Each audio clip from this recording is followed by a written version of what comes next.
right, today we're talking about something very close to my heart. It's Dr. Kohli from 9 News, also from Cherry Creek Heart in Aurora. She's got her own practice over there. But we're talking today about naps. So I'm Jenny D, and of course, being somebody that works a morning show, I do take midday naps when I can. Okay. And there was a thing going around about daytime napping could be associated with the risk of dying. Mm-hmm. So kind of explain that a little bit. So as we get older, Jenny, our body needs more sleep. And the reason is a natural aging pattern for our body is that we do require, most of us, 20 to 60% of adults participate in daytime napping. And that's because the quality of the sleep that we get at night is more fragmented. It's possible we're waking up at night to urinate. It's possible we're taking more medications that potentially make us tired. Or we could have conditions like sleep apnea and such that can also affect the quality of our sleep. So it's not uncommon for us to need naps during the day. But the study really found that the timing of the nap, the duration of the nap, really affects your risk of dying. Now, we don't know if it's the chicken or the egg. We don't know if the people who are already at risk for dying are the ones who are taking more naps, or there's something about taking a nap that's actually increasing your risk. So right now it's an association. It's almost like a marker of risk rather than necessarily causal. But I do want you to start being mindful of when you take a nap and how long your nap is. So that's a good question. So what does it say about naps, and when does it become dangerous for us to be taking it? So morning naps, terrible idea. In fact, if you take a morning nap, it significantly is associated with a much higher risk of dying. Also, if you take a longer naps, and so every additional hour that you nap increases your risk of dying by about 7% as well. Oof. In terms of association. And then also if you're napping more days of the week. Okay. So morning naps, longer naps, and napping more days of the week are really what drives kind of the markers of risk. If somebody takes a 10 to 20 or 30-minute nap every afternoon, totally normal, part of aging. So I want us to start thinking about our nap patterns, our nap frequencies, and why we take that nap. Because that's another part of it. When we're older, we sometimes nap because we're bored. There's nothing else to do. There's not a lot of mental stimulation. That's probably an okay reason to nap because it's not like your body's needing it.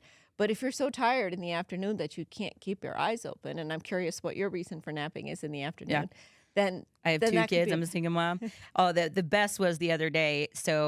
And my girls had been having sleep problems too. So it was like I was up with them all night and anxiety. And so when I finally dropped them off at their dad's and I had a day, I was like, I'm just going to lay down and take a nap. I was that part where I was like, even driving and your eyes are so tired, you're like, I just need a nap. And so I fell asleep. It was like noon. Okay. Okay. How long did you sleep? Well, that's the funny part. So I woke up and it was like 6:55 on my phone. I was like, man, I slept through the night. It's getting bright outside already, blah, blah, blah. Come to find out, no. And I was like, why is it getting dark? Are we having a storm? And it come to find out it was 6:55 at night. So I slept noon through to 6:55 p.m. And so that was my body, I think, after several days of not. Yeah. So that was, but it was funny because I'm like, what day is it? Who am I? Okay, so you raise a really good point, which is that naps sometimes can cause something called sleep inertia. When usually this happens definitely after the 1 hour mark, but even after the 30-minute mark, where the sleep kind of lingers and you get confused, you're a little disoriented, your hunger cycle is messed up, your kind of ability to think clearly is affected as well. And so they can actually be counterproductive if they're too long. And, many things worried me about what you said. A 7-hour nap is a long nap. Yeah. That's not a nap. Yeah. That's like full night's worth of sleep. And the fact that you had to lie down, you had a day off, to yourself, and that's what you spent the whole day doing, to me suggests that you're operating on a long-term sleep deficit. Yeah. And one thing is we can't chip away at our sleep because, we joke in cardiology that you can either sleep now or sleep later, which means you're going to die early and sleep longer after you're dead. Yeah. And so it's really important for us to be mindful, I think, of that sleep deficit that we're building. But it's a good idea and a good thing to set an alarms that you only do That's 45 minutes or something. Because that's usually what I'll do is I'll just go and take a quick nap before I go pick up the kids so I have the energy to cook dinner and, because it's hard on my sleep schedule to have the kids on the same sleep schedule in the summertime especially. Yes. Still bright out. Yes. It's still they're running around all day. They just want to hang out. So if you are going to take a nap, I love what you said. Set an alarm to wake up. Try to use one of those natural alarm clocks if you can with the sunrise and all that so it's not a loud sound.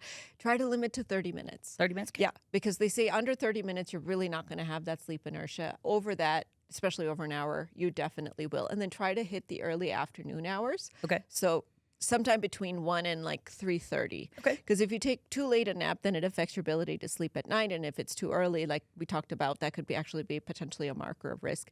But I, as a doctor, have now started asking people not just about how they sleep at night, but now how they sleep during the day. Yeah. Because we're learning that could potentially be a cardiovascular risk factor, even a risk factor for dying, because that daytime sleep pattern, when you're not supposed to be sleeping, is actually more informative. All right. Yeah. All right. So red flag. Red flag right here. Make sure you check her out, Dr. Kohli, Cherry Creek Heart, and of course on 9news.com.